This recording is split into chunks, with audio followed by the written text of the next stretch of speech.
आज इस महत्वपूर्ण क्षणों में मैं आपके सामने उस दुर्लभ, गोपनीय और महत्वपूर्ण दुर्लभोपनिषद के श्लोकों की चर्चा करना चाहूंगा, जो समस्त उपनिषदों में अद्वितीय और श्रेष्ठ है। ऋषियों ने इस बात को स्वीकार किया है कि जहां दुर्लभोपनिषद की चर्चा होती है वहीं पवित्रता का वातावरण बन जाता है। जहां दुर्लभोपनिषद के श्लोक का उच्चारण होता है वहीं जीवन में प्रसन्नता और आनंद, आह्लाद और खुशी छलकने लग जाती है। और जहां दुर्लभोपनिषद के पदों को, श्लोकों को गेय अवस्था में कोई गाता है, सुनता है, श्रवण करता है, मनन करता है, चिंतन करता है, वह स्वतः साधक बन जाता है, स्वतः सिद्ध बन जाता है। समस्त सिद्धियां स्वतः उसके सामने उपस्थित हो जाती हैं। उसको साधना करने की विशेष आवश्यकता नहीं होती। इसलिए नहीं आवश्यकता होती कि ये श्लोक अपने आप में दिव्य और चैतन्य है। इन श्लोकों की रचना ही इस प्रकार से हुई है कि सुनने वाले के हृदय पर, प्राणों पर, देह पर, चैतन्यता पर प्रहार करती हैं, प्रभाव डालती हैं और उसके सारे शरीर को साधनामय बना देती हैं। इसीलिए शास्त्रकारों ने कहा है कि वास्तव में वे अत्यंत सौभाग्यशाली व्यक्ति होते हैं जिनके घर में दुर्लभोपनिषद होता है। वास्तव में उनके पुण्य उदय होते हैं जब वे दुर्लभोपनिषद की चर्चा करते हैं। वास्तव में उनके पूर्वजों का पुण्य उसके जीवन में अवतरित होता है जब दुर्लभोपनिषद के श्लोकों को बोलता है, उच्चारण करता है। और वास्तव में ही जब उसका सौभाग्य प्रारंभ होता है, जब उसका शुभ फल प्रारंभ होता है, जब उसका अच्छा समय शुरू होता है, तब उसके जीवन में, उसके घर में दुर्लभोपनिषद के श्लोक उच्चरित होते हैं और वह सुनता है। दुर्लभोपनिषद के प्रारंभ में ऋषि ने आप्तवाक्य में स्पष्ट किया है कि साधना और सिद्धियां तो स्वतः प्राप्त हो जाती हैं। उन साधनाओं को और उन सिद्धियों को करने के लिए कोई विशेष प्रयत्न करने की आवश्यकता नहीं है। यदि उसने दुर्लभोपनिषद को सुना हो, पढ़ा हो, उच्चरित किया हो और नित्य श्रवण किया हो, और जो 108 दिन तक नित्य दुर्लभोपनिषद की चर्चा करता है या सुनता है, उसको प्रत्येक प्रकार की सिद्धि अपने आप में सिद्ध हो जाती है। वह चाहे महाकाली हो, वह चाहे महाकाली हो, महालक्ष्मी हो, भैरव हो, यक्ष हो, गंधर्व हो, किन्नर हो, देवता है और किसी प्रकार की साधना या सिद्धि हो। वास्तव में यह एक अद्वितीय और दुर्लभ उपनिषद है जिसको मैं आपके सामने स्पष्ट कर रहा हूं। इसके कुछ महत्वपूर्ण श्लोकों को आपके सामने रख रहा हूं और यह आप लोगों का सौभाग्य है कि आपके घर में दुर्लभोपनिषद है। मगर दुर्लभोपनिषद के प्रारंभ में कहा गया है कि गुरु मुख से उच्चरित दुर्लभोपनिषद ही घर में गेय हो, क्योंकि सीधा संबंध जब गुरु ने बोला और आपके घर में उच्चरित हुआ, इसका तात्पर्य यह हुआ कि गुरु स्वयं आपके घर में अवतरित हुए, आपके घर में आए, बैठे। आपने उनकी वाणी से दुर्लभोपनिषद के श्लोकों को सुना। यह जीवन का सौभाग्य कहा जाता है, यह जीवन की श्रेष्ठता कही जाती है। और मेरे जीवन का अनुभव यह रहा है कि दुर्लभोपनिषद सुनने से और सुनने मात्र से ही आधी से ज्यादा सिद्धि तो स्वतः प्राप्त हो जाती है। इसलिए प्रत्येक व्रत, उपवास, पूजन, अर्चन, चिंतन, चाहे किसी प्रकार की साधना या आरती हो, उससे पहले दुर्लभोपनिषद को अवश्य सुनना चाहिए, अवश्य उच्चरित करना चाहिए, घर में अवश्य बजाना चाहिए और घर के वातावरण को पवित्र और दिव्य बनाना चाहिए। क्योंकि दुर्लभोपनिषद की चर्चा होने से या इसकी आवाज उच्चरित होने से समस्त देवता स्वतः घर में आते ही हैं। समस्त ऋषि उसके घर में पदार्पण करते हैं उन ऋषियों का आशीर्वाद मिलता है, उन देवताओं का आशीर्वाद प्राप्त होता है, क्योंकि जहां दुर्लभोपनिषद है वहां समस्त देवताएं हैं, वहां समस्त सिद्धियां हैं, वहां समस्त पूर्णताएं हैं, वहां समस्त श्रेष्ठताएं हैं। इसलिए यह उपनिषद अपने आप में गोपनीय रहा, इसलिए यह उपनिषद अपने आप में कम लोगों को ज्ञात हो सका। वशिष्ठ ने स्वयं कहा कि दुर्लभोपनिषद जैसी ग्रंथ और श्लोक तो अपने आप में दूसरे बन ही नहीं सकते। विश्वामित्र ने कहा कि मेरी समस्त साधनाओं का सार दुर्लभोपनिषद है, और शंकराचार्य ने कहा कि मैं जो कुछ हूं उसका आधार दुर्लभोपनिषद है। इसका तात्पर्य यह है कि दुर्लभोपनिषद वास्तव में ही कोई अद्भुत कृति है। इसलिए कृति अद्भुत है कि किसी एक ऋषि ने इस दुर्लभोपनिषद के श्लोकों की रचना नहीं की। समस्त ऋषियों के शरीर से निकले हुए तेज पुंज ने, उस तेज पुंज ने एक आकार ग्रहण किया, एक ब्रह्मत्व ग्रहण किया, और उसके मुख से इन श्लोकों का उच्चारण हुआ। जिस प्रकार से समस्त देवताओं के शरीर से जो तेज पुंज निकला वो भगवती जगदम्बा बनी, ठीक उसी प्रकार से समस्त ऋषियों, योगियों, महर्षियों और गुरुओं के शरीर से जो तेज पुंज प्रकट हुआ, उस तेज पुंज के माध्यम से इस ब्रह्मत्व की देह से यह दुर्लभोपनिषद अवतरित हुआ, उच्चरित हुआ। इसीलिए दुर्लभोपनिषद की महिमा अपने आप में अद्वितीय मानी गई है। दुर्लभोपनिषद अपने आप में गुरु चिंतन है, गुरु मनन है, और जहां हम गुरु शब्द का उच्चारण करते हैं वहां समस्त तीर्थों का उच्चारण करते हैं। जहां गुरु शब्द हमारे ओठों से निकलते हैं वहां समस्त देवताओं का उच्चारण होता है। जहां हमने गुरु बोला वहां स्वयं ब्रह्मा, विष्णु और महेश अवतरित होते ही हैं, क्योंकि गुरु शब्द अपने आप में इतना नगण्य, ओछा और तुच्छ शब्द नहीं है। यदि हम इसकी गरिमा समझें, यदि इसकी महत्ता समझें, यदि इसके मूल्य का आंक सकें, तो अपने आप में यह शब्द दिव्य और पवित्र और उच्च कोटि का है। और इसीलिए इस श्लोक में, इन श्लोकों में गुरु से संबंधित उन पदों की रचना की गई है जो पद, जो श्लोक अपने आप में अद्वितीय हैं। कुछ कुछ श्लोक या कोई श्लोक ऐसे होते हैं, कुछ मंत्र ऐसे होते हैं जिनके उच्चारण मात्र से ही देवता सामने प्रकट हो जाते हैं। ये श्लोक भी वैसे ही हैं। इनके उच्चारण मात्र से ही समस्त देवता स्वयं उच्चारण करता व्यक्ति के सामने उपस्थित होते ही हैं, दृश्य अदृश्य रूप में। समस्त ऋषि, गंधर्व, यक्ष, किन्नर उसके सामने खड़े होते हैं हाथ बांध करके, क्योंकि वहां पर दुर्लभोपनिषद का उच्चारण होता है, क्योंकि वहां दुर्लभोपनिषद को सुना जाता है। और जहां दुर्लभोपनिषद को सुना जाता है या उच्चारण होता है, उसके घर के समान तो देवता का स्वर्ग भी नहीं बन सकता। इंद्र की पुरी भी अपने आप में नगण्य और तुच्छ मानी जाती है, क्योंकि वहां पर गुरु चर्चा होती है, गुरु का चिंतन होता है, गुरु का हृदय का आगार होता है, गुरु के हृदय से भावभूमियां स्पष्ट होती हैं, और हम उन तत्वों को, उन रचनाओं को स्पष्ट करते हैं जिनके माध्यम से हम गुरु पद विन्यास को समझ सकें, गुरु के चिंतन को समझ सकें। और उससे भी बड़ी बात यह है कि समस्त देवताओं और समस्त ऋषियों, समस्त देवर्षियों और समस्त महर्षियों के शरीर के तपोपुंज का समग्र स्वरूप है। इसलिए ये श्लोक सामान्य किसी मनुष्य या देवता का बनाया हुआ नहीं है, किसी ऋषि या यक्ष का बनाया हुआ नहीं है। ये तो अपने आप में एक अद्वितीय चिंतन है, अद्वितीय भावभूमि है, अद्वितीय श्रेष्ठता है। और मैं आज पहली बार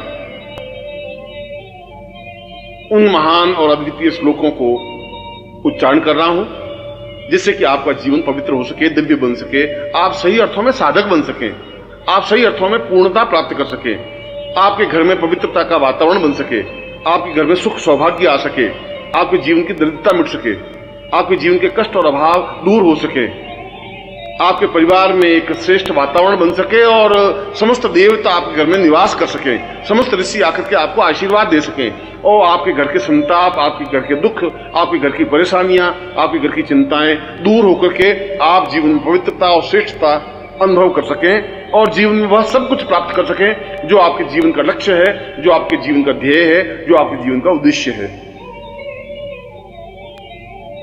और आप जब इन श्लोकों को सुने, बजाएं, अनुभव करें या उच्चारण करें, तब अत्यंत पवित्र और दिव्य भाव मन में लाकर के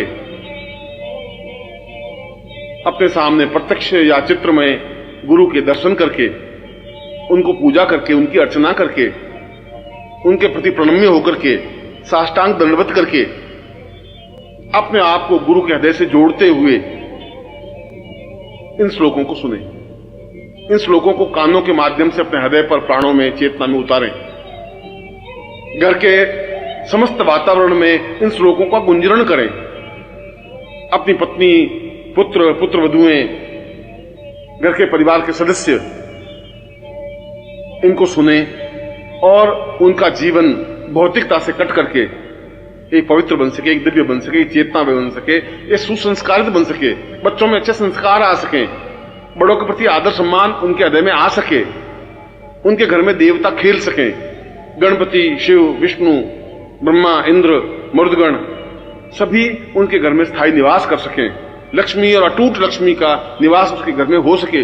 इसलिए तो इस दुर्लभ उपनिषद की रचना हुई है, इसलिए तो दुर्लभ उपनिषद को जीवन का श्रेष्ठतम उपनिषद माना है, इसलिए तो महर्षियों ने एक स्वर से स्वीकार किया है कि यह मनुष्यों के द्वारा उच्चरित उपनिषद नहीं है, यह तो समस्त योगियों का तपोपुंज स्वरूप है।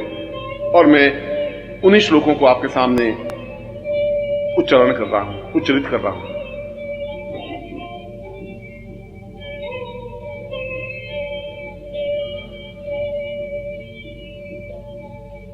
गुरुर्वै सदां पूर्वमदैव तुल्यम् प्राणो वदार्यैव हितं सदैव चिन्त्यं विचिन्त्यं भवमेकरूपम् गुरुर्वै शरण्यं गुरुर्वै शरण्यम्। मैं इस जीवन में क्यों आया हूं, मेरे जीवन की डोर कहां बंधी हुई है, ईश्वर ने मेरा जन्म क्यों किया है, मैं इस पृथ्वी तल पर क्यों हूं, मेरे जीवन का उद्देश्य, मेरे जीवन का लक्ष्य क्या है, इनको तो केवल गुरुदेव आप ही समझा सकते हैं और कोई समझा भी नहीं सकता। और सभी तो जीवन के बंधन केवल स्वार्थमय बंधन हैं जिनसे मैं जकड़ा हुआ हूं, उन पासों से, उन रस्सियों से, उन रज्जुओं से मैं बंधा हुआ छटपटा रहा हूं, वेदनाग्रस्त हो रहा हूं, अपने आप में दुखी और संतप्त हो रहा हूं, प्रत्येक पल अपने आप में व्यथित होता हुआ निरंतर मृत्यु की ओर अग्रसर हो रहा हूं। मेरे जीवन में सुख नहीं है, मेरे जीवन में चिंतन नहीं है, मेरे जीवन में सौभाग्य नहीं है। मैं समझ नहीं पा रहा हूं कि आखिर मेरे जीवन का उद्देश्य और लक्ष्य क्या है। और मेरे जीवन का उद्देश्य और लक्ष्य केवल अपने जीवन को समझना है और मुझे समझाने के लिए, मुझे यथार्थता से परिचित कराने के लिए केवल संसार में कोई शक्ति, कोई स्वरूप, कोई बिंदु है तो केवल आप हैं। इसीलिए गुरुदेव, मैं अत्यंत भीगे नयनों से, गदगद कंठ से, भाव विवल वक्षस्थल से आपको दंडवत प्रणाम करता हुआ, आपके चरणों को पकड़ता हुआ, आपके चरणों पे अपने सिर को रखता हुआ प्रार्थना करता हूं कि आप मुझे उस मर्म को, उस रहस्य को, उस चिंतन को समझाएं जो मेरे जीवन का उद्देश्य है, जो मेरे जीवन का लक्ष्य है, वो जीवन की पूर्णता है। क्योंकि मैं तो केवल आपका हूं और गुरुदेव आपकी शरण में हूं, और निश्चय ही गुरुदेव केवल और केवल मात्र आपकी शरण में हूं। गुरुवै प्रपन्नार्तवैवां वदैवम् अत्योद्भतां वै प्रहितं सदैव देवोत्तमेव भवतं सहि चिन्त्य रूपम् गुरुर्वै शरण्यं गुरुर्वै शरण्यम्। लोग कह रहे हैं कि मैं देवताओं की आराधना करूं। कौन से देवता की आराधना करूं? हजारों लाखों देवता हैं। मैं किन किन के सामने गिड़गिड़ाऊं, किन के सामने अपनी चौखट पर अपने सिर को फोड़ूं, कहां कहां जाकर के मैं अपनी याचना करूं, मैं दरिद्र भिखारी होकर के किन किन देवताओं के पास भीख मांगता फिरूं, और वे मुझे दे भी क्या सकेंगे? उन देवताओं के पास है भी क्या देने के लिए? वे तो स्वयं आपके सामने हाथ बांधे हुए खड़े हैं। और जो आपके सामने हाथ बांधे हुए खड़े हैं, ये देवता भी आपसे बहुत कुछ प्राप्त करने की आकांक्षा रखते हैं। तो फिर मैं उन भिखारियों के पास क्या जाऊं? फिर तो मैं आपके पास सीधा आना चाहता हूं, फिर मैं आपके चरणों में बैठना चाहता हूं, फिर मैं आपके सामने उन स्थितियों को प्राप्त करना चाहता हूं जो आपसे प्राप्त हो सकता है। यदि आप देवताओं को देने में समर्थ हैं तो निश्चय फिर आप हमें भी देने में समर्थ हैं, मुझे भी देने में समर्थ हैं, क्योंकि मैं देवताओं से परिचित नहीं हूं, न देवता मुझसे परिचित हैं। मैंने देवताओं को देखा नहीं है। मैंने चित्रों के माध्यम से देवता के अंकन को देखा है। हो सकता है वह चित्र सही हो सकता है वह चित्र गलत हो। कोई जरूर नहीं है कि जैसा चित्र में मैंने देवता को देखा है, ब्रह्मा को देखा है, विष्णु को देखा है, रुद्र को देखा है, ठीक उसी रूप में वह देवता हो। मैं नहीं समझ सकता। यह तो चित्रकार की एक भावना है जो अपने उसने कागज पर उतारी है, जो कपड़े पर उतारी है। उस चित्रकार ने उस देवता को देखा नहीं, केवल कल्पना के माध्यम से उनके स्वरूप बिंब को उस कपड़े पर, कागज पर उतारा है। इसलिए कागज पर, कपड़े पर जो देवता का चित्र है, जो मूर्ति है, जो चित्र है, वह सब में अपने आप में अधूरा है, क्योंकि मैं देवताओं से परिचित नहीं हूं। परंतु गुरुदेव, मैं आपसे परिचित हूं। मैंने आपको देखा है, मैंने आपके सारे शरीर को स्पर्श किया है। मैं आपके चरणों में बैठा हूं। आपकी आंख, आपकी नाक, कान, हाथ, पांव, वक्षस्थल, सिर और गर्भोन्नत भाल, इन सबको मैंने अपनी आंखों के माध्यम से अपने हृदय में उतारा है। इसलिए मैं आपसे अत्यधिक परिचित हूं। आपसे परिचित हूं और आप तो दानी हैं, आप तो श्रेष्ठ हैं, अद्वितीय हैं, ज्ञानी हैं, चेतना पुंज हैं। आप तो बहुत कुछ देने में समर्थ हैं।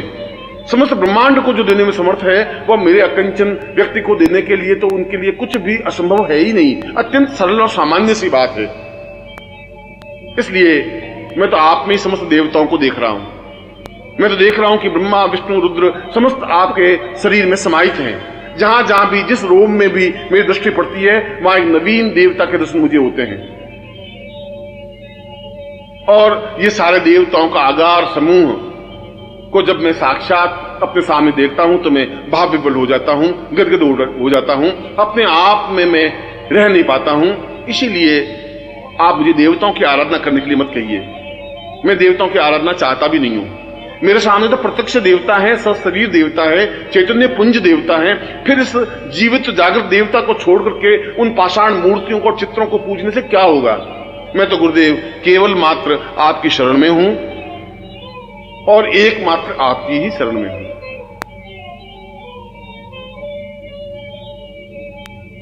सतं वै सदान्नं देवालयो वै प्रातोर्भवे वै सहितं नदीर्वै पूर्तं परां पूर्णमदैव रूपं गुरुर्वै शरण्यं गुरुर्वै शरण्यम। और मैं काशी और कांची, हरिद्वार और मथुरा तीर्थ स्थलों पर जाकर के भी क्या कर लूंगा? उस गंगा में बार बार डुबकी लगाने से भी क्या हो जाएगा?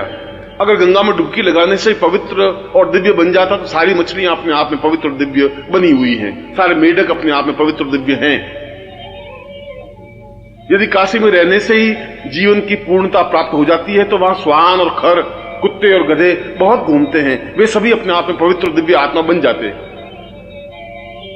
वहां जाने से कुछ नहीं हो सकता, वहां कुछ संभव है ही नहीं। उन देवालयों में तो एक पत्थर की मूर्तियां हैं जो बोल नहीं पाती, जो मेरी बात सुन भी नहीं पाती। उन पत्थरों को मैं कहने से अपने सिर को फोड़ने के बराबर है।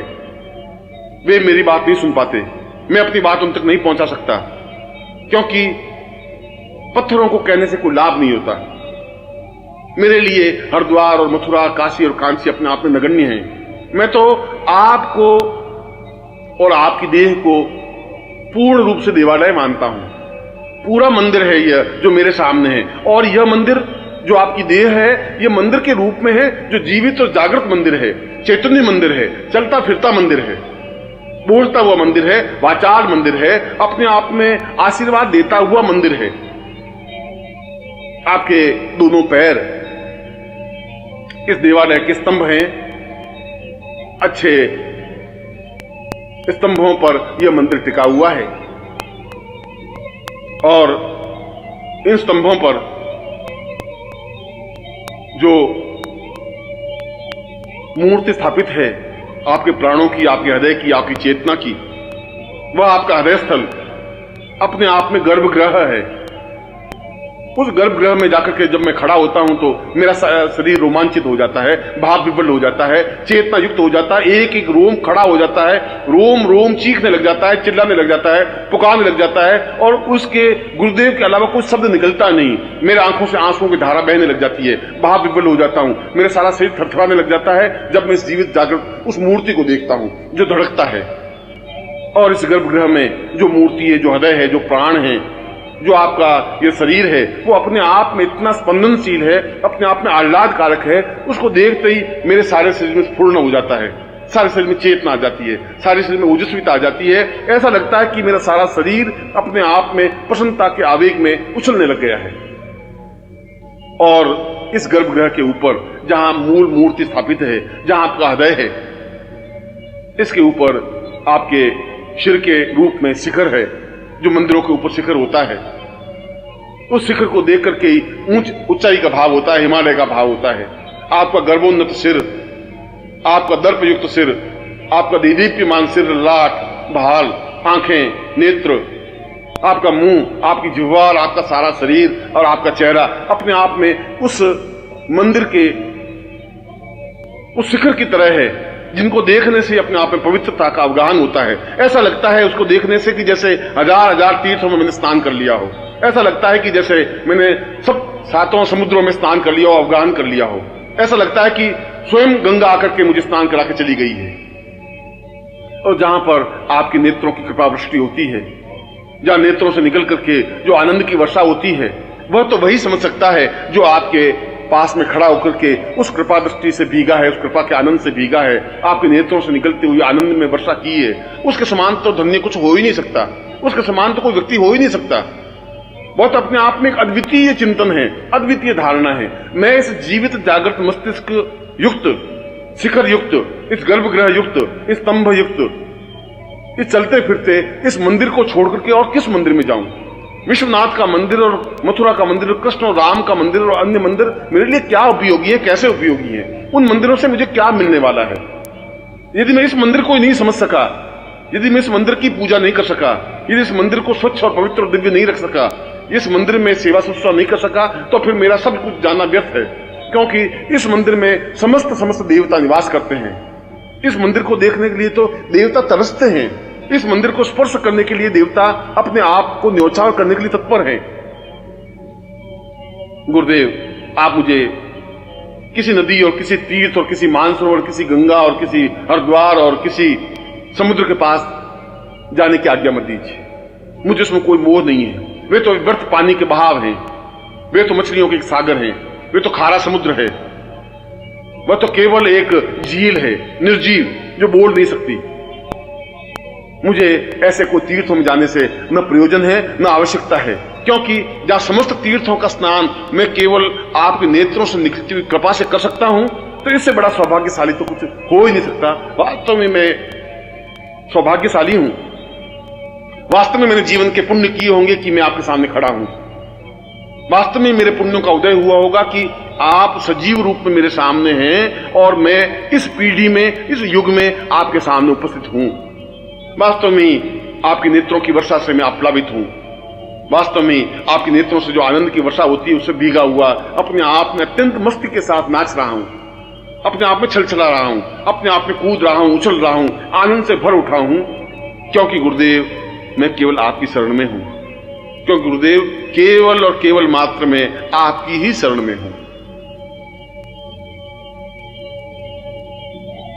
अदोर्यम वदेवम चिंतम सहेतम पूर्वोत्तरूपम चरणम सदेयम आत्मो स्वताम पूर्वमदेव चिंत्यम गुरुर्वै शरण्यम गुरुर्वै शरण्यम। वो तो मूर्ख और मूढ़ होगा जो आपके चरण छोड़ करके इधर उधर भटकता होगा। उसके पाप ही उसके बीच में आए होंगे जो आपकी दृष्टि से ओझल होता होगा। उसका जीवन का दुर्भाग्य होगा कि वो आपसे दूर खड़ा होकर के भी सांस ले रहा होगा। आपसे दूर रहकर के सांस लेने की कल्पना ही अपने आप में आश्चर्यजनक है। जिस प्रकार से समुद्र से और नदी से मछली को बाहर निकालने के बाद जिस प्रकार से मछली तड़प कर मर जाती है, उस प्रकार से आपसे अलग होकर के मर क्यों नहीं जाते, तड़प करके समाप्त क्यों नहीं हो जाते? जिंदा रहने का हक क्या है, अधिकार क्या है? जिस प्रकार से बिना चांद को देखे चकोर अपने सिर को फोड़ करके समाप्त हो जाता है, उसी प्रकार से हम सिर के फोड़ के समाप्त क्यों नहीं हो जाते? आपको वियोग हम कैसे सहन कर सकते हैं? यह कैसे संभव है कि आप दूर हो और हमारे प्राण हमारे शरीर में टिके रह सकें? ऐसे प्राणों की जरूरत भी नहीं है। ये प्राण तो व्यर्थ हैं, तुच्छ हैं। अपने आप में ऐसा लग रहा है कि जैसे मुर्दा शरीर में धड़क रहे हो। मुझे ऐसा शरीर नहीं चाहिए गुरुदेव, मुझे ऐसे प्राण भी नहीं चाहिए, मुझे ऐसी धड़कन भी नहीं चाहिए जो धड़कना बंद नहीं कर देती हो। उस धड़कन का महत्व और मूल्य क्या है जो केवल एक धड़क करके जिंदा रह जाती है? आप हो तो जीवन है, आप हैं तो संसार है, आप है तो खुशियां हैं, प्रसन्नता है, आह्लाद है, श्रेष्ठता है और दिव्यता है। और अगर आप नहीं हैं और मैं जीवित रहूं, यह मेरे जीवन का दुर्भाग्य है, यह मेरे जीवन की न्यूनता है, यह मेरे जीवन का अभाव है। वास्तव में मैंने कोई पाप किए होंगे कि मैं आपके वियोग को सहन करते भी जीवित हूं। वास्तव में मेरे जीवन के दुर्भाग्य होंगे कि आप नहीं हैं और मैं सांस ले रहा हूं। वास्तव में मेरे जीवन का ये न्यूनता है कि बिना आपके भी मैं सांस ले रहा हूं, खाना खा रहा हूं, पानी पी रहा हूं और चल रहा हूं। मैं मर क्यों नहीं जाता? मुझे समझ में नहीं आता कि मृत्यु मुझे दबोच क्यों नहीं लेती, समाप्ति क्यों नहीं कर लेती? क्योंकि मरने के बाद कम से कम मैं आपके पास तो रह सकूंगा। मरने के बाद मैं आपके चरणों लिपट तो सकूंगा, मैं आप में अनुरक्त तो हो सकूंगा, मैं आप में अपने आप को लीन तो कर सकूंगा। क्योंकि जहां पर भी मेरी मृत्यु हो, वहां से मेरी राख, मेरे देह की राख उड़ करके आपके चरणों में गिरे और उस राख पर आपके पांव पड़े। इससे ज्यादा सौभाग्य मेरे जीवन का क्या हो सकता है? मैं ऐसे देह नहीं चाहता, मैं ऐसा हृदय भी नहीं चाहता, मैं ऐसे प्राणों को नहीं चाहता जो आपके वियोग में, जो आपके अनुपस्थिति में जीवित रह सके, जागृत रह सके, स्पंदनशील हो सके, धड़क सके। ऐसे हृदय से कोई मतलब नहीं है। मैं तो आपको देखना चाहता हूं, मैं तो आपके पास रहना चाहता हूं। मैं तो हर क्षण चकोर जिस प्रकार चांद को देखता रहता है, उसी प्रकार से मैं आपको देखता रहना चाहता हूं। मैं तो हर क्षण एक पपीहे की तरह केवल गुरु गुरु शब्द को उच्चारण करना चाहता हूं। हर क्षण आप मेरी आंखों में बसे रहें, हर क्षण मेरी आप कल्पना में बने रहें, हर क्षण मेरी हृदय की प्रत्येक धड़कन के साथ गुरु शब्द का उच्चारण हो। मेरा प्रत्येक शब्द गुरुमय हो, मेरा प्रत्येक चिंतन गुरुमय हो, मेरा रोम रोम आवाज दे सके गुरु गुरु, और इसके अलावा और किसी शब्द का मुझे ज्ञान नहीं हो। न मुझे गायत्री मंत्र की जरूरत है, न किसी काली मंत्र की, न लक्ष्मी मंत्र की, और किसी मंत्र की मेरी आवश्यकता है ही नहीं। क्योंकि जो मंत्रों में सर्वश्रेष्ठ और अद्वितीय मंत्र यदि गुरु मंत्र मेरे पास हैं, तो उससे श्रेष्ठ मंत्र और क्या हो सकता है? जहां परम तत्वाय नारायणाय गुरुभ्यो नमः, वहां सब कुछ जीवन का श्रेष्ठता है, अद्वितीयता है, श्रेष्ठता है। और इसीलिए मैं चाहता हूं कि वे सारे क्षण जो मेरी जिंदगी में प्रभु ने मुझे दिए हैं, वे क्षण आपके साथ व्यतीत हों, आपके लिए व्यतीत हों। मेरा शरीर आपके काम आ सके, मैं आपके चरणों से लिपट सकूं, मैं आपकी देह से सुवासित हो सकूं, मैं आपकी सुगंध से आप्लावित हो सकूं, मैं चकोर की तरह आपको बराबर टकटकी लगाकर ताकता रह सकूं। और यदि आपसे विरह होना ही पड़े, आपसे अलग होना ही पड़े, तो मछली की तरह तड़फ करके मर जाऊं, कुरंग की तरह उस पत्थर पर सिर फोड़ करके अपने आप को समाप्त कर दूं और मृत्यु मुझे प्राप्त हो जाए, ऐसा मैं चाहता हूं। मैं तो आपसे ऐसा आशीर्वाद चाहता हूं कि मैं एक क्षण भी आपकी जुदाई सहन नहीं कर सकूं। मेरी आंखों से आंसू प्रवाहित हों और प्रत्येक आंसू पर आपका बिंब हो, मेरे प्रत्येक आंसू में आपका चित्र हो, मेरे प्रत्येक आंसू पर आपका नाम लिखा हो, मेरे हृदय की और मेरे गले की थरथराहट में आपका नाम उच्चरित होता हो, और मेरे हृदय की प्रत्येक धड़कन में आपके नाम का उच्चारण हो, गुरु मंत्र का उच्चारण हो। मैं जीवन की ऐसी स्थिति चाहता हूं। अगर ऐसी स्थिति मुझे प्राप्त होती है तो मेरा जीवन धन्य है, तो मेरा जीवन पवित्र है, तो मेरा जीवन दिव्य है। और अगर ऐसा नहीं है तो मेरे जैसा पापी, अधर्मी और कृतज्ञ कुछ नहीं हो सकता। आप मुझे आशीर्वाद दें तो मुझे ऐसा आशीर्वाद दें, आप मुझ पर कृपा करें तो ऐसी कृपा करें कि मैं हर क्षण आपके पास रह सकूं, आपकी वाणी को सुन सकूं, आपके शब्दों को अपने हृदय में उतार सकूं। मैं एक टक आपको ही देखता रहना चाहता हूं, मैं एक टक आपको अपनी आंखों के माध्यम से पी लेना चाहता हूं। मैं एकटक आप में समाहित हो जाना चाहता हूं, एक रस हो जाना चाहता हूं, आप में लीन हो जाना चाहता हूं, क्योंकि गुरुदेव मैं आपकी शरण में हूं और केवल मात्र आपकी शरण में हूं। मैं आपको दुर्लभोपनिषद के कुछ श्लोकों को सुना रहा था, उच्चारित कर रहा था। उन ऋषियों के पुंज ने दुर्लभोपनिषद में अत्यंत गर्वित होकर के कहा है, चैतन्य रूपम अपरम सदैव प्राणोदवेवं चरणं सदैव सतीर्थो सदेवं भवतं वदैवं गुरुर्वै शरण्यं गुरुर्वै शरण्यं। और लोगों ने अनुभव किया हो या नहीं किया हो, मगर मैं तो आपके शरीर का एक हिस्सा हूं, एक शरीर का पार्ट हूं, एक शरीर का एक अंग हूं। मैंने अनुभव किया है कि आप हिमालय से भी महान, गर्वयुक्त और सागर से भी समान विशाल हैं। सागर आपके सामने बहुत तुच्छ है, नगण्य है। हिमालय बहुत बौना है। आपका गर्वोन्नत भार हिमालय से भी बहुत ऊंचाई की ओर उठा हुआ है। और जब मैं अपना सिर उठा करके ऊंचाई की ओर देखता हूं तो मेरी आंखें चौंधिया जाती हैं। मैं समझ नहीं पाता हूं कि इतना अद्वितीय श्रेष्ठतम इस गर्वोन्नत भाल को मैं अपनी आंखों के माध्यम से कैसे समाहित कर सकूंगा।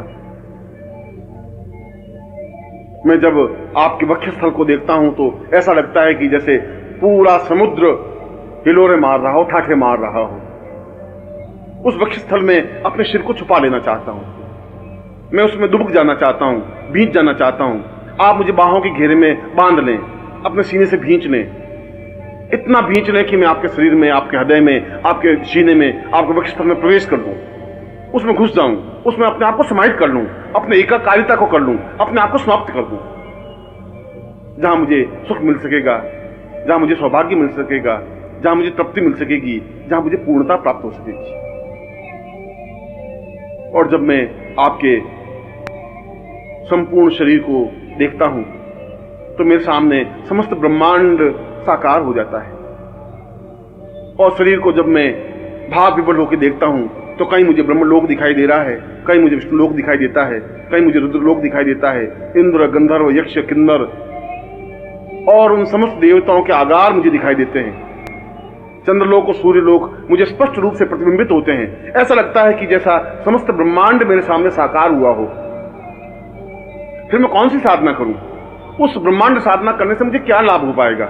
उस ब्रह्मांड साधना से तो एक एक लोक करके देख पाऊंगा। यहां तो मैं समस्त ब्रह्मांड को एक साथ देखने की प्रयत्न करता हूं और सारा ब्रह्मांड मेरे सामने साकार है, तेजपुंज है, स्वरूपमय है। जब मैं आपके सिर को देखता हूं तो एक अलग ब्रह्मांड दिखाई देता है। जब मैं आपके नेत्रों को देखता हूं तो सूर्यलोक और चंद्रलोक स्पष्ट रूप से दिखाई देते हैं।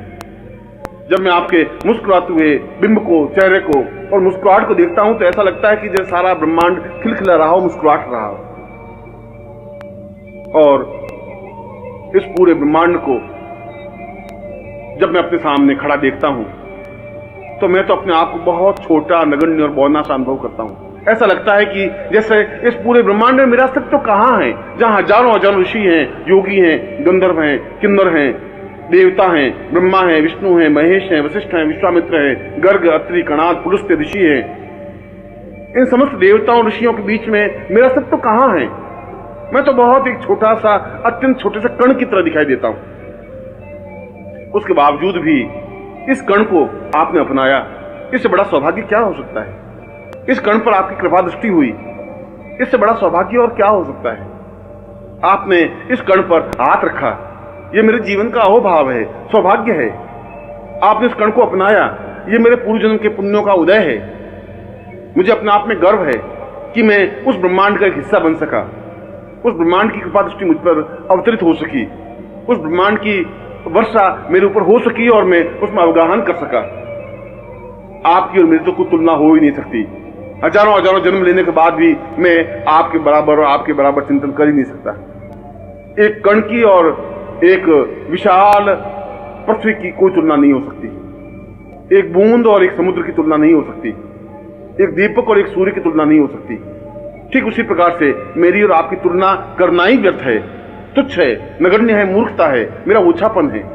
मैं तो अगर इस पूरे ब्रह्मांड का एक छोटा सा कण भी बना रह सकूं तो ये बहुत बड़ी उपलब्धि है कि इस ब्रह्मांड में मेरा कण अस्तित्व युक्त है।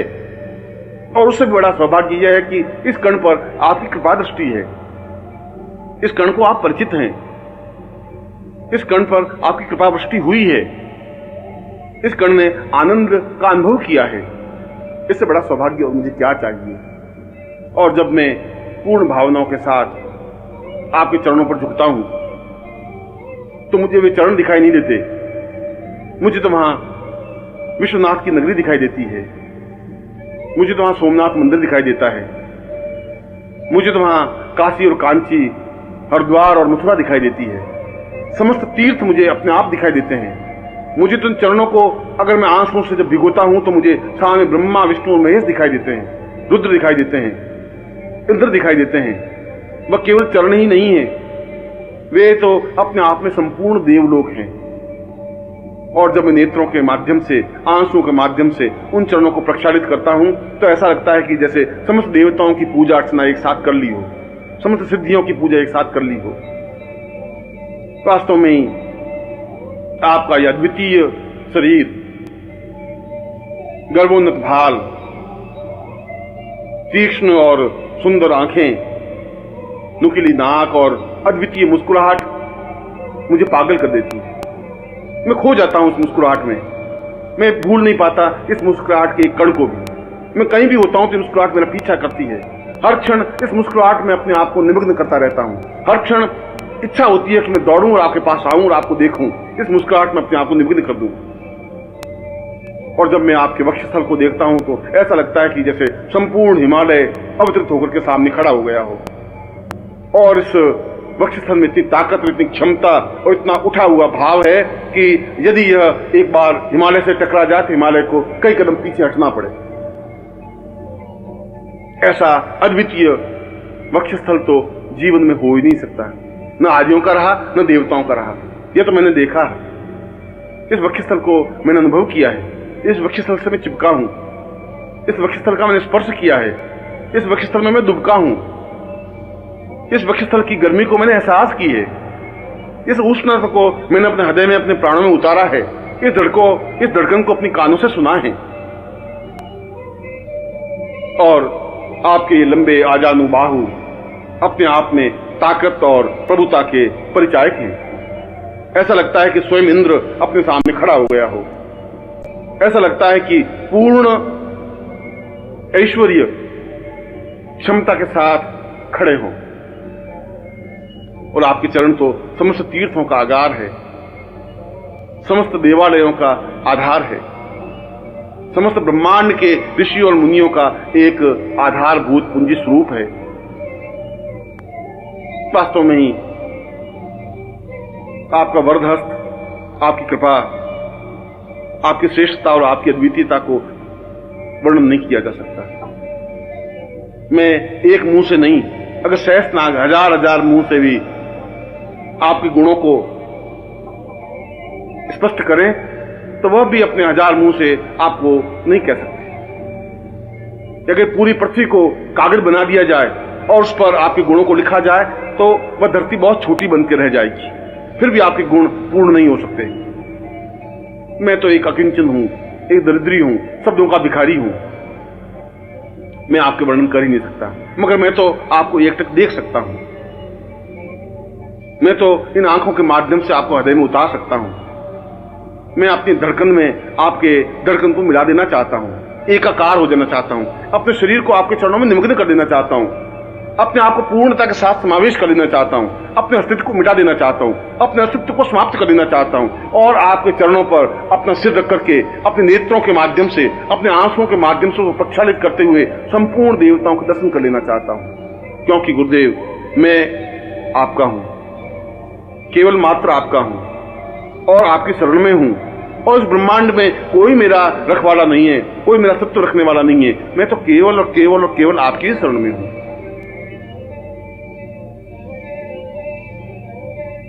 चैतन्य रूपम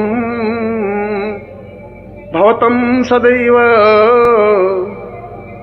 ज्ञानोत्थवासं सहितं तदेवं देवो तथान् पूर्वमदैव शक्तिं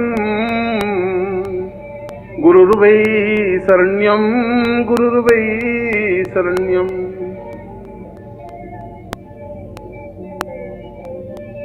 इस विश्व में, ब्रह्मांड में जितनी भी शक्तियां हैं, वह चाहे महाकाली हो, वह चाहे महासरस्वती हो, वह चाहे महालक्ष्मी हो, वह चाहे बगलामुखी हो, वह चाहे धूमावती हो, वह चाहे छिन्नमस्ता हो, चाहे जगदम्बा हो, किसी भी प्रकार की कोई शक्ति हो, मैं तो आपके सामने उनको अठखेलिया करते हुए देखता हूं। मैं देखता हूं कि वे आपके सामने नृत्य कर रही हैं। मैं देखता हूं कि वे आपकी कृपा कटाक्ष पाने के लिए प्रयत्नशील हैं। वे स्वयं टुकुर टुकुर आपकी ओर निहारती रहती हैं कि कब आपकी नजर उठे, कब आपकी दृष्टि उठे, कब आप उन पर कृपावृष्टि करें और कब वे धन्य हों। और जब मैं ये सब कुछ देखता हूं तो मैं ये समझता हूं कि आपको छोड़कर के और कौन सी साधना मेरे लिए उपयुक्त है, कौन सी शक्ति चाहिए, कौन सी साधना चाहिए। तारा मंत्र से क्या हो जाएगा, काली मंत्र का उच्चारण करने से क्या होगा, एंग रिंकलिंग चामुंडा विच्चे जगदम्बा का मंत्र उच्चारण करने से, नवाण मंत्र जपने से क्या हो जाएगा। ये सब तो मैं आपके सामने नृत्य करते हुए देख रहा हूं। ये सारे गंधर्व, ये सारे यक्ष, ये सारे किन्नर, ये सारे देवता जब नृत्य करते हुए आपके सामने मैं अनुभव करता हूं तो समझता हूं कि आपसे बड़ा और देवत्व क्या हो सकता है, आपके बड़ा और पुरुषत्व क्या हो सकता है। आप तो जीवन का एक पुंजीभूत स्वरूप हैं, ब्रह्मांड का एक पार्श्व हैं, चैतन्य स्वरूप हैं, अपने आप में समग्र हैं। और मैं जब आपको देखता हूं तो ऐसा लगता है कि जैसे समस्त ब्रह्मांड को मैं अपने आप में आत्मसात किया हुआ हूं। सारा ब्रह्मांड मेरे हृदय में अवतरित हो जाता है, मेरा हृदय अपने आप में धड़कने लग जाता है, चैतन्य हो जाता है, मेरा सारा शरीर थरथराने लग जाता है। मैं अपने आप में पूर्ण कुंडलिनी जागरण क्रिया योग से दीक्षित हो जाता हूं। सारा शरीर अपने आप में ऊंचा उठ जाता है, अपने आप में तपस्वी बन जाता हूं, पूर्णता युक्त बन जाता हूं। और सही अर्थों में देखा जाए तो मैं वशिष्ठ, विश्वामित्र, अत्रि, कणाद बन जाता हूं। मैं इंद्र और मरुदगण बन जाता हूं, मैं विष्णु और रुद्र बन जाता हूं, क्योंकि वे सब तो एक नगण्य आपके सामने खड़े हैं। जिस प्रकार से मैं खड़ा हूं उसी प्रकार से ये सारी शक्तियां, ये सारे देवता, ये सारे यक्ष, ये सारे गंधर्व, ये सारे किन्नर मैं अपनी आंखों से खड़े खड़े देख रहा हूं। इसलिए गुरुदेव, उनके समान तो मैं भी बन गया हूं। ये हो सकता है कि वे आगे हों, मैं थोड़ा पीछे रुका हुआ हूं। हो सकता है कि उनके मेरे बीच में फासला हो, मगर उनकी कृपा दृष्टि, यदि आपकी कृपा दृष्टि उन पर है तो आपकी कृपा दृष्टि उनसे भी पहले मेरे ऊपर है। और ये मेरे लिए सौभाग्य की बात है, ये मेरे लिए प्रसन्नता की बात है, ये मेरे आह्लाद की बात है। और मंत्रों को और पुस्तकों में लिखे हुए मंत्रों को मैं क्या करूं, उन मंत्रों के माध्यम से क्या हो जाएगा। वे मंत्र तो एक निर्जीव शब्द हैं, उन शब्दों को ठेल करके आगे बढ़ाऊं भी तो उससे क्या लाभ हो जाएगा। मुझे मंत्र नहीं चाहिए, मुझे तंत्र नहीं चाहिए, मुझे योग दर्शन मीमांसा नहीं चाहिए। आपके मुंह से निकला हुआ प्रत्येक शब्द अपने आप में मंत्र है। आपके मुंह से निकला हुआ प्रत्येक शब्द अपने आप में मेरे लिए आज्ञा है, मेरे लिए तंत्र है। यदि मैं उन शब्दों का पालन कर लेता हूं, यदि उन शब्दों को अपने हृदय में उतार देता हूं, यदि उन शब्दों का पालन करता हुआ उनकी आज्ञा का पालन कर लेता हूं, तो अपने आप में तंत्र मेरे सामने साकार, स्पष्ट और पूर्णता के साथ स्पष्ट हो जाएगा। अपने आप में मंत्र अपने आप में पूर्ण चैतन्य युक्त बन जाएगा। यदि मैं आपके शरीर को स्पर्श कर लेता हूं तो सारे योग की भावभूमियां अपने आप मेरे शरीर में अवतरित हो जाएंगी।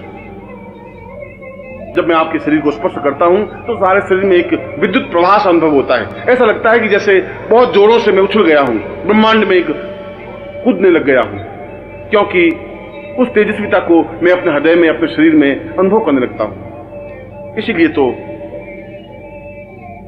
मुझे न मंत्र की आवश्यकता है, न तंत्र की, न दर्शन की, न योग की, न मीमांसा की, न किसी प्रकार की साधना की, न किसी प्रकार की सिद्धियों की। मैं सिद्धियों को लेकर क्या करूंगा जब मेरे जीवन की पूर्णता, मेरे जीवन का उद्देश्य, मेरे जीवन का लक्ष्य आपके चरणों में अपने आप को मिटा देना है, अस्तित्वमय बना देना है। तब फिर उन मंत्रों और साधनाओं, काली और महालक्ष्मी और सरस्वती से क्या हो जाएगा, उस बलरामुखी और छिन्नमस्ता से क्या हो जाएगा, उस देवता और ब्रह्मा विष्णु महेश से क्या हो जाएगा। वे तो मेरे सामने अत्यंत महत्वपूर्ण नहीं रह गए हैं। जब मैंने आपको देखा है, जब मैं समुद्र को देखा है, तो फिर बूंद को देख करके क्या करूंगा। जब मैं पूरे आकाश को देखा है तो एक छोटे से तारे को टिमटिमाते हुए देख करके भी क्या कर लूंगा। जब मैं वसंत को अपने सामने अनुभव किया है तो एक छोटे सुगंध को झोंके से क्या हो जाएगा। गुरुदेव, मैं तो केवल इतना जानता हूं कि मैं आपका हूं। मैं केवल इतना ही मंत्र जानता हूं कि केवल आप और आप और आपकी कृपा दृष्टि ही है। मैं तो केवल इतनी भावना जानता हूं कि, इतनी साधना जानता हूं कि मैं आपके शरण में हूं। और मैं केवल इतना ही तंत्र मंत्र योग और दर्शन जानता हूं कि मैं केवल और केवल मात्र आपकी शरण में हूं। न तातो वतान्ये न मातम न भ्रातम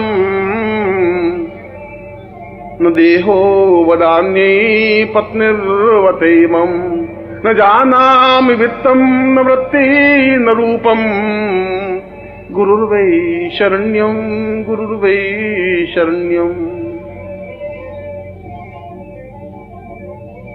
मैं न माता को जानता हूं न पिता को जानता हूं, क्योंकि वे तो स्वार्थमय स्वरूप में संबंध हैं। पिता इसलिए मुझे पुत्र कहते हैं कि मैं उनके जीवन में काम आ सकूं। न मेरे जीवन में कोई भाई है, न संबंधी है, न रिश्तेदार है, न पत्नी है, न पति है, न पुत्र है, न बंधु है, न बांधव है, न वित्त है, न धन है, न ऐश्वर्य है, न वैभव है।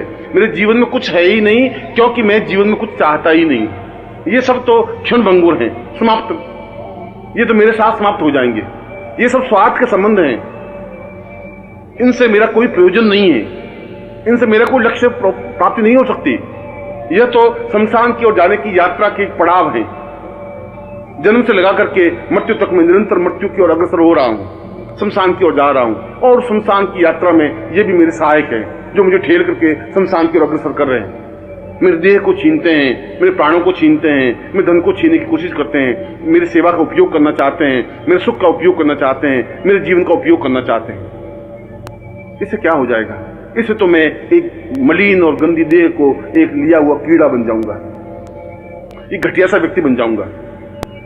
अगर मैं पुत्र को उत्पन्न करूंगा तो ज्यादा से ज्यादा मेरी अर्थी पर वे कंधा दे देंगे। यदि मैं पत्नी रखूंगा तो ज्यादा से ज्यादा मेरी मृत्यु पर वे 4 आंसू बहा देगी। यदि पिता और माता की मैं अपने सामने रखूंगा तो वे ज्यादा से ज्यादा धन की याचना करेंगे। मगर ये मेरे जीवन का प्रयोजन नहीं है, ये मेरे जीवन का लक्ष्य नहीं है। मैं उस जगह खड़ा हूं जब यहां सब ये सब तुच्छ हैं। आखिर जीवन का कोई कोई क्षण तो ऐसा आता है जब ये सब तुच्छ लगने लगते हैं। हिमालय के सामने जाते हैं तो एक बड़ा पत्थर भी कंकर की तरह दिखाई देने लग जाता है। जब क्या मैं आपके सामने उपस्थित हुआ हूं तो ये सारे संबंध मुझे बेमानी और बहुत छोटे से लगने लगे हैं, बहुत तुच्छ लगने लगे हैं, अस्तित्वहीन लगने लगे हैं। क्योंकि मैं इन संबंधों से जीवित नहीं रहना चाहता। मैं किसी का पुत्र, मैं किसी का पति, मैं किसी की पत्नी, मैं किसी का बंधु, मैं किसी का सखा बनकर के जिंदा नहीं रहना चाहता। इन बंधनों से मैं स्वतंत्र नहीं बन सकता। ये बंधन तो मेरे अभिशाप हैं, ये पांवों की बेड़ियां हैं, ये मुझे जकड़े हुए हैं। मेरी सांसों पर इनका नियंत्रण है, मेरी आत्मा पर इनका नियंत्रण है। मेरे प्राणों को इन्होंने दबोच लिया है। मैं समाज में घुट करके रह गया हूं, एक अंधियारी कोठरी में भटक रहा हूं जिसका कोई द्वार नहीं है। और जहां पर भी मैं ठेलता हूं वहां मेरा सिर फूट जाता है। जिधर भी मैं दरवाजा ढूंढने की कोशिश करता हूं वहां मेरा सिर फूट करके रक्त निकलने लग जाता है। और मैं बदहवास सा इधर से उधर, आगे से पीछे की ओर भटकता रहता हूं। चारों तरफ अंधेरा है, घनघोर अंधेरा। इस अंधेरे में, इस समाज में, इस अंधेरे के अलावा मुझे कुछ दिया ही नहीं है। भूख और प्यास और बाधाएं और परेशानियां, आलोचनाएं और गंदगी के अलावा इस समाज ने मुझे कुछ नहीं दिया। घटियापन, तुच्छता के अलावा मेरे परिवार ने मुझे कुछ नहीं दिया। ओछेपन के अलावा इस समाज ने मुझे कुछ सिखाया ही नहीं। मैं इस कीचड़ से निकलना चाहता हूं, मैं इस दलदल से निकलना चाहता हूं, मैं इस गंदगी से बाहर निकल करके पवित्र होना चाहता हूं। मैं इस महान अद्वितीय गुरुमय बनकर के अपने जीवन को पवित्र दिव्य बनाना चाहता हूं। मैं उस स्थिति को प्राप्त करना चाहता हूं जो अपने आप में महत्वपूर्ण है। मैं उस ब्रह्म से साक्षात्कार करना चाहता हूं जिसको ऋषियों और योगियों ने अहम ब्रह्मास्मि कहा है। मैं उस चैतन्यता को अनुभव करना चाहता हूं जो जीवन की पूर्णता है। आप मुझ पर कृपा करें, मुझे वापस से बंधनों में नहीं ठेलें। मुझे किसी प्रकार का कोई मोह नहीं रहा है, और यदि कुछ मोह है तो आप उस मोह को समाप्त करें। क्योंकि मैं मानसरोवर के पास आकर के प्यासा नहीं रहना चाहता। क्योंकि वसंत ऋतु में आने के बाद भी मैं उदासीन नहीं रहना चाहता। मैं मुस्कुराते हुए पुष्पों के बीच में रह करके निर्जीव नहीं रहना चाहता। आपके सामने आकर के मैं अपने आप में दुर्भाग्यमय नहीं रहना चाहता। मैं सौभाग्यशाली बनना चाहता हूँ। मैं जीवन में पुण्य चाहता हूँ। मैं जीवन में श्रेष्ठता चाहता हूँ। मैं जीवन में गुरु चाहता हूँ। मैं आपके चरणों में समर्पण चाहता हूँ। मैं आप में एकाकार होना चाहता हूँ। मैं आपके शरीर से अपने आप को मिटा देना चाहता हूँ। मैं आपके शरीर से मिल जाना चाहता हूँ। आपके प्राणों की धड़कन बनना चाहता हूँ, क्योंकि गुरुदेव मैं आपकी शरण में हूँ और गुरुदेव इस पूरे ब्रह्मांड में केवल मात्र आपकी शरण में हूँ। त्वदीयं तदेवं भवत्वं भवेयं चिन्त्यं विचिन्त्यं सहितं सदैव आर्तो न वातं भवमेक नित्यं गुरुर्वै शरण्यं गुरुर्वै शरण्यं। मैं दोनों हाथ ऊपर उठा करके चीख रहा हूं। मैं पूरे प्राणों में आवाज भर करके उच्चारण कर रहा हूं। मैं जोरों से बोल करके अपनी बात आप तक पहुंचाना चाहता हूं। मेरा सारा शरीर थर थर कांप रहा है। मेरी आंखों से आंसू प्रवहित हैं। मेरे मुंह से बोल नहीं निकल पा रहा है।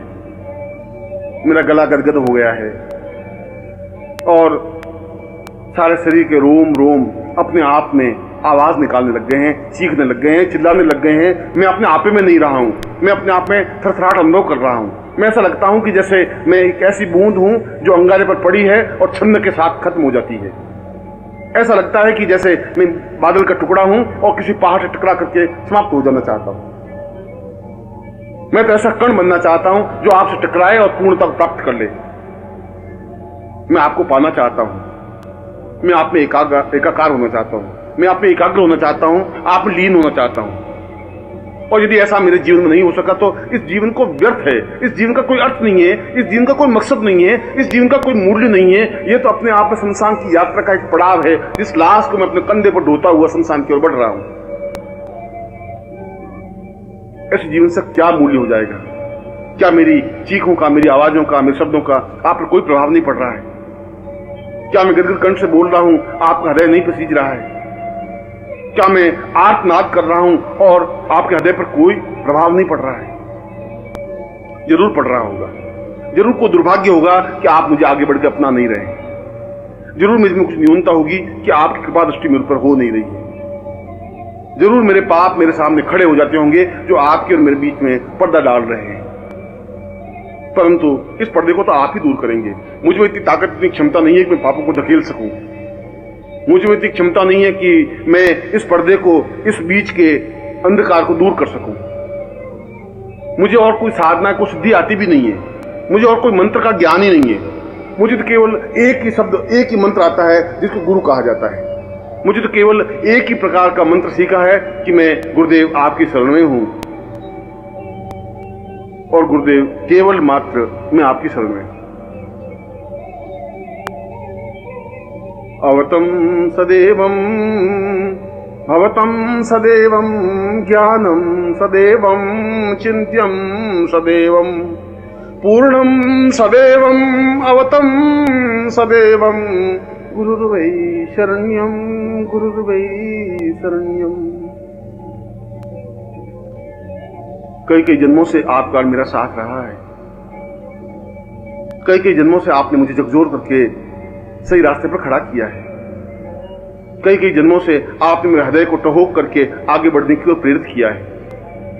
हर बार आपने मुझे समझाया है। हर बार आपने मुझे चेतना दी है। हर बार मेरे प्राणों को जागृत किया है। हर बार मुझे चेतना और समझ और ज्ञान और बुद्धि और विवेक दिया है। हर बार आपने मुझे यह बताया है कि जीवन की पूर्णता क्या है। और उसके बावजूद भी मैं अज्ञानी हूं, बुद्धि से ग्रस्त हूं। बुद्धि मेरे ऊपर हावी है। आप को मैं समझ नहीं पा रहा हूं। इसलिए समझ नहीं पा रहा हूं कि आप हर क्षण बदल जाते हैं। हर क्षण एक नवीन स्वरूप मेरे सामने खड़े हो जाते हैं। इतने इतने रूप आप मेरे सामने खड़े कर लेते हैं कि मैं एक स्वरूप को पकड़ता हूं तो फिर दूसरा स्वरूप सामने आता है, दूसरे स्वरूप को पकड़ता हूं, तीसरा और चौथा और पांचवा स्वरूप सामने आ जाता है। मैं नहीं समझ पा रहा कि कौन से स्वरूप को मैं समझूं। मैं अज्ञानी हूं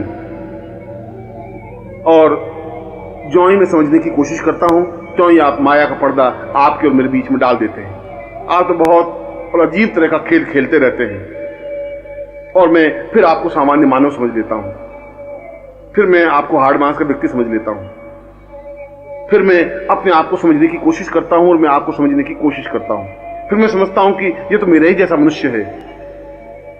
फिर उस माया के आवरण में लिप्त होता हुआ मैं उसी जगह जाके खड़ा हो जाता हूं जहां से मैं चला था।